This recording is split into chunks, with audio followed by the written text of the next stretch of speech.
ठाकरेंची शिवसेना आणि मनसेच्या युतीला गती। मुंबईमध्ये मनसेला 40 जागा देण्याची उद्धव ठाकरे यांची तयारी। 110 मराठी बहुल वॉर्डवर उद्धव ठाकरे यांचं विशेष लक्ष।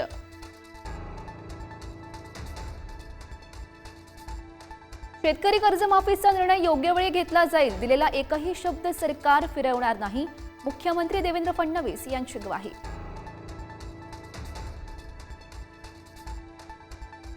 संभाजीनगरच्या मुकुंदवाडीमध्ये 200 अवैध दुकानांवर पालिकेनं चालवला बुलडोझर।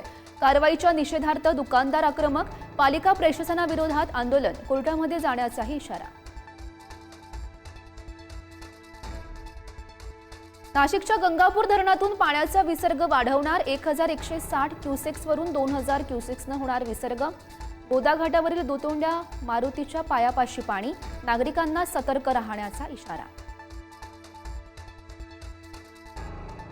लोणावळ्यातील भुशी डॅमवर पर्यटकांची मोठी गर्दी। विकेंडमुळे भुशी डॅमला पर्यटकांची पसंती, खबरदारी घेण्याचं प्रशासनाकडून आवाहन, सुरक्षा रक्षकही तैनात। पुण्यनगरीत ज्ञानोबा आणि तुकोबांच्या पालख्यांचा मुक्काम। भवानी पेठेत ज्ञानोबांची पालखी तर नाना पेठेमध्ये तुकोबांची पालखी विसावली। दर्शनासाठी भाविकांची मोठी गर्दी।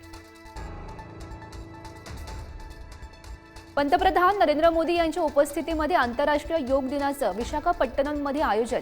रामकृष्ण बीचवर 5 लाख नागरिकांच्या उपस्थितीमध्ये योगा। देशभरात योगा दिनाचे कार्यक्रम सुरू। इस्रायलच्या अनेक शहरांवर इराणचे हल्ले। हैफामध्ये 23 जखमी, 3 गंभीर। इस्रायलनं हल्ले थांबवले तरच चर्चेसाठी तयार, इराणची भूमिका। भारत विरुद्ध इंग्लंड पहिल्या कसोटीमध्ये शुभमन गिल आणि जयस्वालची बॅट तळपली। गिल आणि जयस्वालचं शानदार शतक, पंत अर्धशतक झळकावून नाबाद। पहिल्या डावात भारताचा स्कोर 351।